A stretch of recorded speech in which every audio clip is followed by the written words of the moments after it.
Welcome, everyone. I'm Laura DeFranco, the CEO of Brave Healer Productions, where we have a mission to wake the world up to what's possible for healing, one brave word at a time.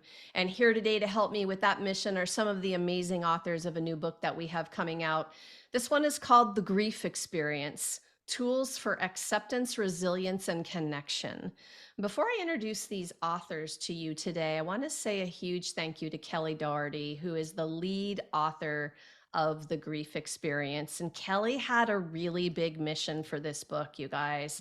A huge thank you to her for that mission and for bringing together this stellar group of experts to really redefine this grief process and help people with updated, helpful information if you're in that process. I can't wait to share these beautiful, brave words with you and these beautiful authors. So thank you, Kelly. So you guys are going to hear from our experts today. Carol S. Miller is a clinical social worker in private practice with a primary focus on infertility, perinatal loss, and infant death and grief. Deb DeSalle is an internationally acclaimed intuitive medium and teacher who helps others heal by delivering messages from loved ones in spirit. Christy Cabriglione is a founder of Daylight Grief, compassionately offers individual and group counseling to the bereaved, intertwining healing with nature through the Hiking with Grief group. Grief group. I'm going to have to say that one 10 times fast. Rebecca Johnson owns a part-time private practice in Broomfield, Colorado, right? Which Mhm. focuses on helping individuals and families heal from trauma and life changes. Oh, I hope you all feel the power that I have in my Zoom room today. Carol, you're going to start the party off. Tell us about your amazing chapter. Thank you, Laura. So my chapter is titled, it's chapter 11, and it's titled A Love Letter to My Sons in Memoriam, Navigating the Ripples of Loss, Love, and Transition. And I wrote it uh, because essentially they told me to. It was just sort of a sense from when she was looking for, when Kelly was looking for people to bring forth their chapters. She had indicated she was still looking for somebody to speak to infant death. And it just, there it was. It was time to write the chapter. It's such, I mean, there's no topic that isn't difficult to write about. How did you do? How did you do through that process? Um, well, you mean in the writing process Yeah, itself? yeah. Initially, I was very excited about it, and then I found myself going, oh, later, next week. No, maybe the following week. No, maybe later. And then I kept putting it off. And then finally just said, just sit down and do it, which is kind of how I write anyway. And then after I had written it and sent it off to people to have them look at it, read it, consider it, I was that whole sense of like, oh my God, this feels so vulnerable. And Thank you for uh, sharing yeah. parts of that process because I know that you're not alone in how that went down. You know, I would love for you to share a little bit about what the exercise is that you're walking our reader through. What's your tool in the chapter? So it's Laura, it's called Ripples of Loss. And it was actually designed by a woman named Kath Duncan, who is part of the Creative Grief Studio, where I teach. And the idea is to start to recognize that it's not just the loss itself that we are grieving, but there's like, if you throw a stone into a pond, there's all these ripples that occur. So all these additional losses that span out from the primary loss. Because I think so often people get caught up in thinking it's just the death here or this primary space. And yet there's so many other things that get incorporated into the loss. Yeah, I think that's important. Carol, thank you for touching that topic. And thank you for being here today. Sure. Thank you for having me. Deb, it's your turn. Tell us about your amazing chapter. Hi, Laura. So, my chapter is chapter 8, and it's called From Loss to Connection, Creating a Relationship with Loved Ones in Spirit. And really, when I was asked to contribute, I wanted to get the message across that grief wasn't just about death. And also, when it is about death, that we have the ability and the capacity to connect with our loved ones beyond the veil, to create a relationship with them, to create connection. So even though they're not here in the physical world with us anymore, we do still have those opportunities to connect intuitively so that we can still feel their soul's energy, so that we can still connect with them in a powerful and meaningful way. And by developing our intuitive skills, it really gives us an opportunity to stay connected with loved ones lost. I think this is part of the what's possible, you guys, and I get Mm. excited when we have this conversation. So thank you, Deb.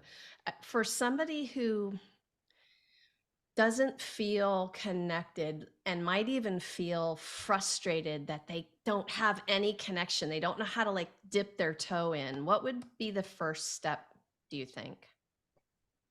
I think meditation is something that can be really key because it's in those moments where we're quiet enough to hear things beyond ourselves. And I feel like that really has an incredible amount of value.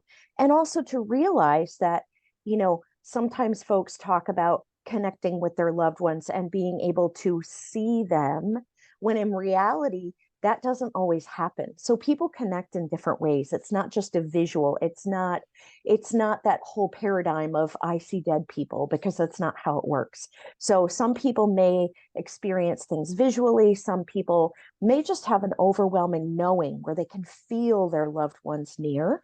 So I would definitely say meditation and also patience. Mm. Meditation and patience. It's funny how meditation doesn't make me feel patient, but I'm getting better and better at it. The thing I think I like the most there is that this has happened to me too. You know people who have connection in a particular way, and you kind of crave their particular way, but your way is Mhm. your way, and you Mhm. shouldn't discount all the ways you might already be connecting that you just don't even know is happening, right? So I Mhm. like that a lot. Deb, thank you for being here today. Thank you, Laura. Christy, are you ready to tell us about your chapter? I am. All right, so I wrote chapter 10, which is called Mindfulness in Death, How to Use Nature to Cope with Grief. And so I wrote this in honor of my mom and the experience I had with her illness and then her eventual death. And I tried to like merge the story of what it is that she experienced, my experience as well. But a lot of what I wrote about was mindfulness and how to stay present with the dying and how to stay present with her grief, and incorporating all of that also with a nature element. In my belief, it's truly healing, and we don't always think of it that way or use it that way. And so the combination of all of it was what truly helped me to experience my mom's loss, but be able to cope with the grief that I was experiencing. And so being able to take some of that and share it with others, I hope provides some hope, and a little bit of guidance of how to utilize mindfulness. Sometimes I feel that people think it's so big or meditation's so great. But really, if we just look at a tree, we're practicing mindfulness. And so I wanted to be able to bring it to people on an accessible level. Well, there's two such important things here. The nature connection, I think probably we're all going to nod to because it's Mm. just so powerful of a healing energy. But you mentioned something, and like to be mindful in the moment you are sitting with a dying loved one or any person that you're connected to, what a gift it Mm. is to practice and take responsibility for your own awareness process. What else do you want to tell us about that? I know that's not easy to do, but it's such a gift. it's a blessing, right? That's the gift. So to be able to sit with somebody in their last moments, especially with a parent, right? Like to be able to sit with her in her last moments when she was with me in my first moments, that's a gift. And so I think I've been lucky and fortunate enough to have mindfulness come into my life at that moment. So I was able to cultivate a practice to be able to sit there. It wasn't easy, but it was just like, okay, like you're in this, like this is it. This is your last shot. And I think having mindfulness to be able to guide me along that way is something that I'm not special. You know what I mean? So like, it's not like I'm the special person that can do it. So again, it becomes down to accessibility. And so like, if we're able to be mindful in that process, it becomes a little less scary, right? Because you're connecting with a human on a much deeper level. And that is the gift. Mm. Did y'all hear a minute or two ago when she said the gift of being able to connect mindfully to a parent in their last moments when they were there for me in my first? Like that got me, girl. Thank you for that. Mhm. Thank you for being here, Christy. Thank you. Rebecca, tell us about your amazing chapter. I wrote chapter 21, Traumatic Grief, You Are Not Alone, a Journey of Healing Through Feeling. And I kind of came across this just randomly in like a Facebook group and explored why am I going to do this? Should I do it? I think I, just recently, a few years ago, gone out on my own private practice and, still finding my way. Some things come in that you couldn't feel connected with. And then others, it's like, that's not going to work for me. And for some reason, this just kept coming up and exploring, did I do this or not? But my chapter is about a friend that I witnessed their death many, many years ago. And just the difficult and journey it was for me, experiencing grief first. Well, not first, but like it was one of my biggest ones, and how that shaped and drove my life personally and professionally. So it just speaks about my journey through that time. Um, it's so funny. I love that you shared like how you came upon the project at all in the beginning. And I, over and over again, people will say, it just kept coming up. It wouldn't leave me alone. And I think Mm-hmm. that's awesome. I love to hear that story. But the one thing that you said about, it was the one thing that affected everything else. We have been talking about this in a couple of interviews. I think actually that's also a gift, because when something that happens in your life that transforms it to that depth, if some people just feel the trauma of that, but I actually see the gift in that. How about you? How did you move through that? I think it's been a long journey. And I feel like this book, when writing it, I feel like in a way allowed me to like heal through it in the way that I probably should have initially, if that makes sense. So it was quite a gift to do this project. But I think it was just learning how to deal with grief and trauma, and being a new therapist, or I had just gotten my undergrad degree. And I was, just like doctors, we're not our best patients, we're not our best clinician, I was kind of like, I'm fine. Like, I know how to do this. I know how to navigate this. And I kind of shut down myself, so that I could be available to others. And then, on top of that, typically, as sometimes happens, there was multiple deaths and losses that the rest of that year, and down the road. So I just talk about my journey of what was helpful and what wasn't, and really talk therapy versus whole mind body connection. And so there was some times that talk therapy was helpful, but the trauma kept coming up. So the trauma and the grief continue throughout my life. And I've just really tried to figure out how to move forward with it and how to just be in the moment of whatever feeling comes up. If it's memories, if it's sadness, if it's anger, if it's blame, how do I just sit with that and move forward without it really immobilizing me? Thank you, Rebecca, for sharing some of your process.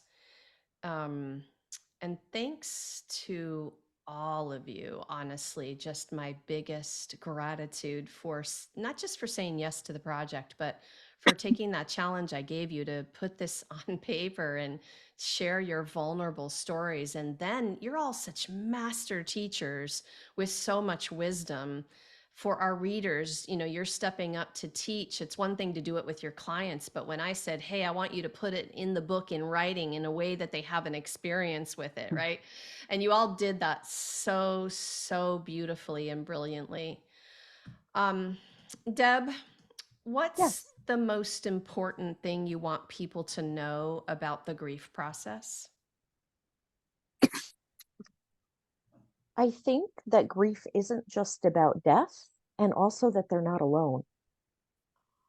I think that those are two things that are so incredibly important for people to know, and that everybody can experience connection in a different way.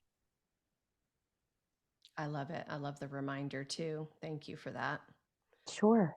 Christy, how about you? What's the one most important thing you want people to know about the process? That it's going to be unique to each individual. So a lot of times, like getting caught up in like, oh, somebody else, or this is the way that I need to do it. I'm not moving through it. And so being more self-compassionate and just being, okay, this is where I am. And so it's very unique for every individual.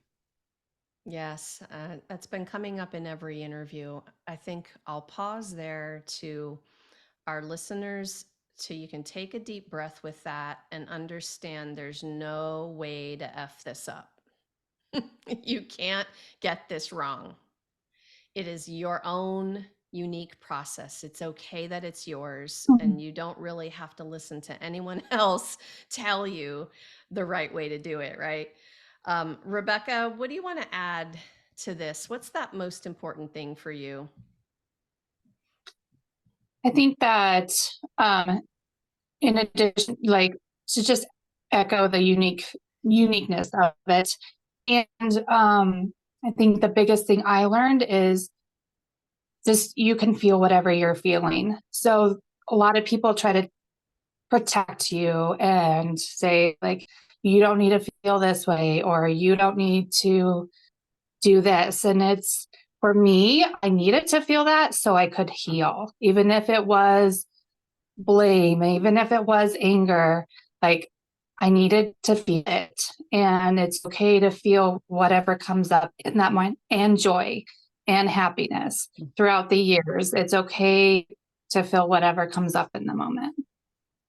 It's so important, right? I think we, inside of ourselves, we don't feel like we have permission to feel those outliers like the rage or the pure joy, like, oops, I lost someone, or this happened. I'm not allowed to be happy today. Well, oh gosh, this topic, you guys, I could be here all day with this one topic, right?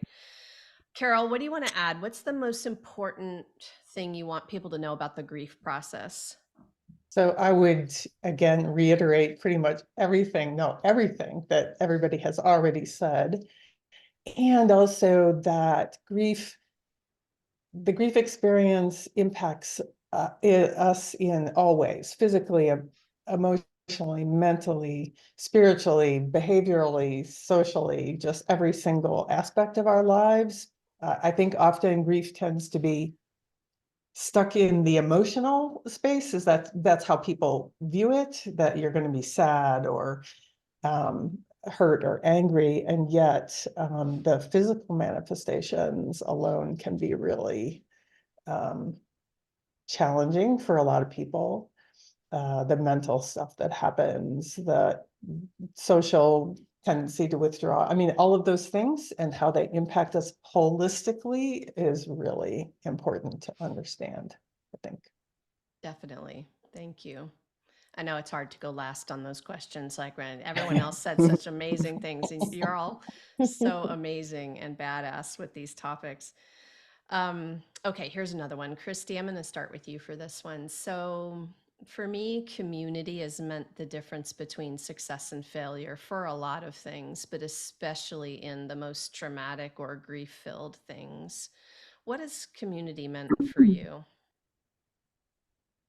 In my own grief, it's meant the world. Like to have, I come from a very small town. And so when I was young, I hated it, right? Because everybody knew everything about you. You couldn't get away with anything. But as I grew older, and especially in the loss of my mom, that small community rallied and gathered at the services after the services. And so to have that community built in was tremendous. And then from there, it's having my own inner network and support and friends and family. And my sister at my mom's funeral gave a speech, and it's all about the village, and her whole message was creating the village around you to be able to help support in grief. And so not only in my loss, but in other people's losses, community is huge. And that's the where support groups are just amazing, and because it builds in the community so you feel less alone. Thank you for that. Rebecca, what do you want to add? What has the community meant in your process? Um, I will just echo that need for community as Christy was talking about. And I think what I talk about in my book and my chapter is just that need for connection for individually, but also with others. And I think for me, being young, in my community, it was difficult because, when you shut yourself out or you shut down and don't allow people in, it's hard for people to support you.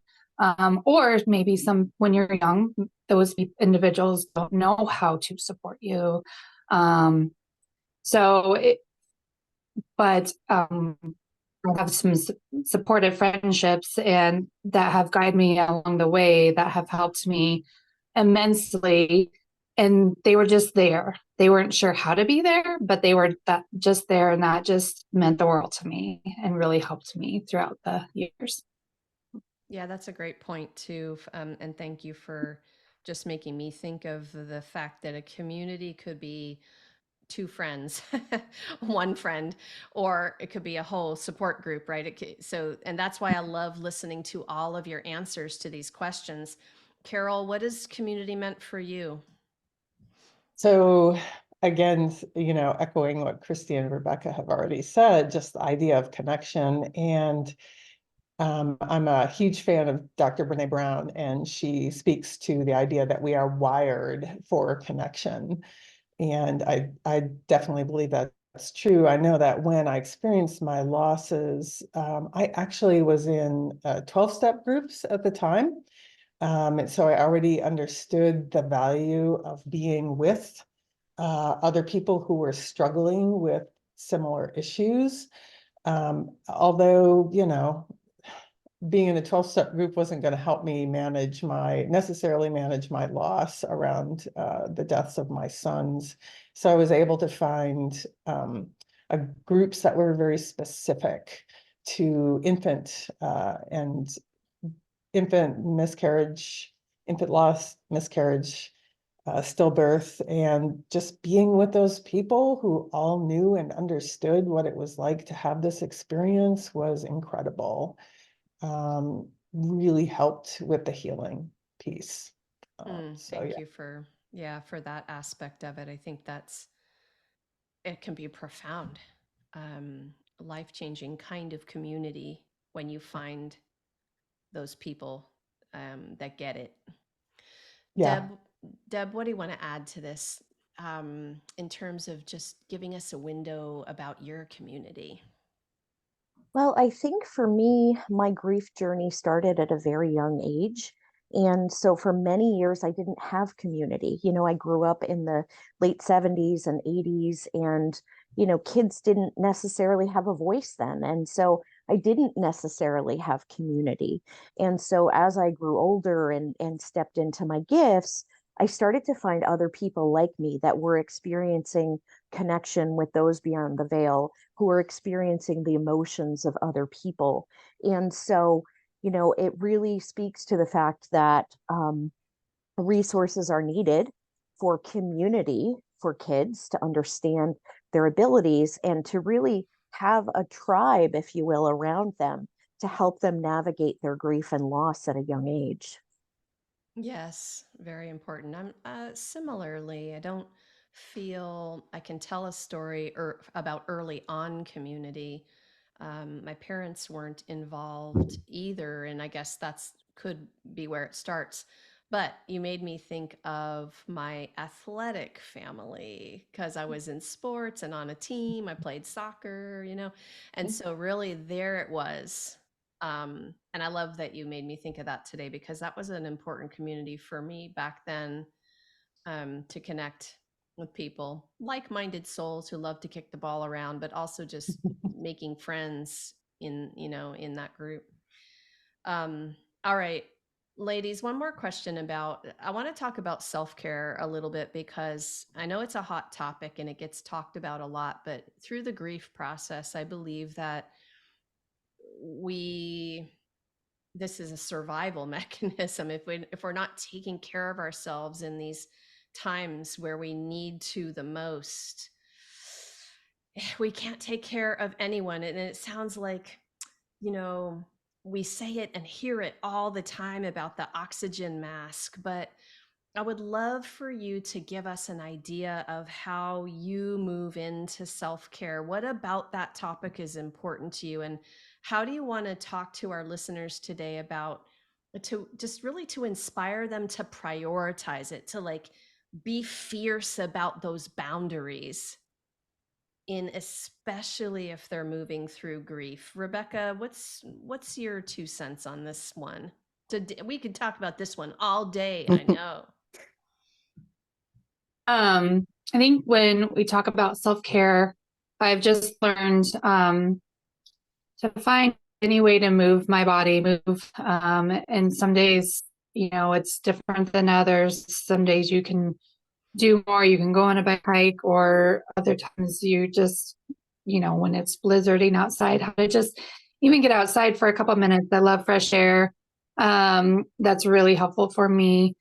But also when I think about self-care, I also think about the thoughts that we have in our head and how we, and also, you know, looking at the words that keep coming to me, you know, the last few days are like grace and flexibility. I always talk about with my clients, whatever is coming up for you, you can have those feelings, and just give yourself grace during that time. And it's okay to be flexible with however you need. And it's okay to, when we talk about boundaries, it's okay to say, I can't do this today. We're just really expected to get back to work or expect to do all the things. And so throughout the years, many different traumatic events have occurred or losses, and they can happen at any moment. And so if you're not having the best day, or you're having a really important day at work or whatever, be okay to just shut your phone off. Be okay to say, like, I can't talk about this today, or I can't hear anything, or, you know, or I need to talk to somebody today. I think it's, you know, that's what comes to mind when I think about boundaries, of being okay to just share what you need, or say no. So important. But tell your mom you're shutting your phone off, you guys. Tell her first. I can't shut my phone off without telling my mom first. Carol, talk to me about self-care. Like, how do you think about this for you? So I'll be honest, Laura, stink at self-care. Thanks for admitting it. It's okay. You know, I grew up in a family and a culture that just said, keep doing, doing, doing. And as the oldest of 5 children, you know, I was a primary caregiver from a fairly young age, and I struggle with saying no. And when I wrote this chapter, actually, after I wrote it, got it out there, people, you know, I had another instance where I really dipped badly down myself, and wasn't aware of it until people started saying, what's going on with you? You look like you're struggling. And I have this lovely spouse who said, I live in Tucson, Arizona. She said, get outside. And that's one of my biggest struggles. I tend to just stay in my little space, do my thing, work with my clients, answer phone calls, yada, yada, yada, and forget, just walk outside and get some of the lovely sun that this area offers, right? Yeah. And fortunately, I reconnected with my therapist who said, you know, we only have so much resilience in our bucket, and if we keep drawing from that resilience and we don't put back in some way, eventually it's going to catch up with us, and we're not going to be able to support our clients very well. So I'm back journaling, I'm back reading good, fun, uplifting materials. I'm talking to people, reaching out. Those are the things that help me. I just have to be reminded, because I can really fall into those spaces of, I don't have time for this self-care stuff. You and a couple other people I know. We all need reminders. I love my sticky notes. And I love the other way, you know, my little iPhone reminders. I get just in a little noise, a little bing, you know, go breathe, go walk outside, go put your feet in the grass. I love that. Deb, how about you? Talk to us about self-care and just kind of how you think about it for the grief process. Well, it's interesting because so much of what we do is in our head. So, you know, we have that self-talk, we have all of those things. And I've learned over time to kind of catch those thinking, you know, those thoughts, those negative thoughts, the beating myself up because I said no, you know, all of those things. And what I realized is that the way that I'm speaking to myself in my head, I would never say out loud to my best friend. So, you know, what I'll do is I like to kind of catch those thoughts and say, you know, would I ever say to my best friend what I'm saying to myself in my mind? And so sometimes I'll shift that thinking and I might even write it out. You know, what would I say to them? And then offer that to myself. And I feel like there's such a tremendous amount of value in that, but also getting out of here and down into our body. So don't underestimate a good dollar store face mask and a foot bath. Definitely not. Gosh, I wrote down what you said in a minute ago. Most of what happens to us happens in our head. Pause with that for a minute, Mm, everybody. Like when you realize when you get that truth of the mm. way that you live in here, you know, that's a game changer right there, Deb. Thanks for that one. And the foot bath. I'll take that too. All right, Christy. So you're gonna wrap us up today. What's your addition to this self-care conversation? I echo what everybody else says, and like it's finding what's unique for you. But like for me personally, it's getting out in nature, right? And so it's just being present. So it's combining nature and mindfulness. I do love massages, and I would go every single week if I could, but it's not always about spending the money, right? We have accessibility, we can get out in nature, we can get grounded.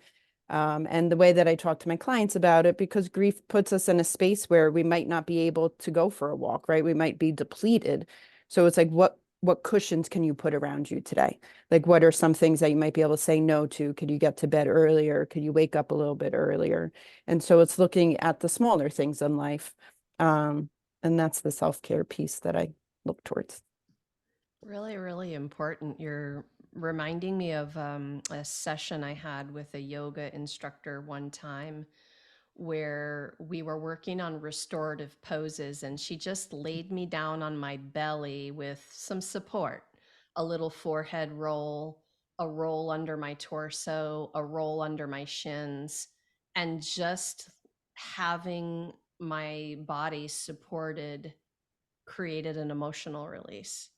Just being supported for a few minutes, laying with my face down, right? Like, so, you don't need to go spend $1 million on a massage, and you don't need to do, it's just simple things. Rebecca made me think of you were talking about a word to give to yourself, and mine was just be gentle Mm. with yourself. And yeah, it's so important. Oh my goodness. Christy, Deb, Rebecca, Carol, thank you so much for what you do in the world and for being here today to share it with everyone. Thank you, ladies. Thank you. Thank you. So, if something y'all heard today is making you curious, or you have a question, or you need support, this is way more than a book. This is a very generous community of expert teachers who are waiting for you to reach out. I know sometimes that's the hardest part, to reach out, but drop down into the show notes, because I have everybody hooked up with their links, their sites. They are ready for you to reach out and ask that question. And I hope that you explore those links, because these women are up to some amazing things in the world. And thank you all again for what you're doing in the world.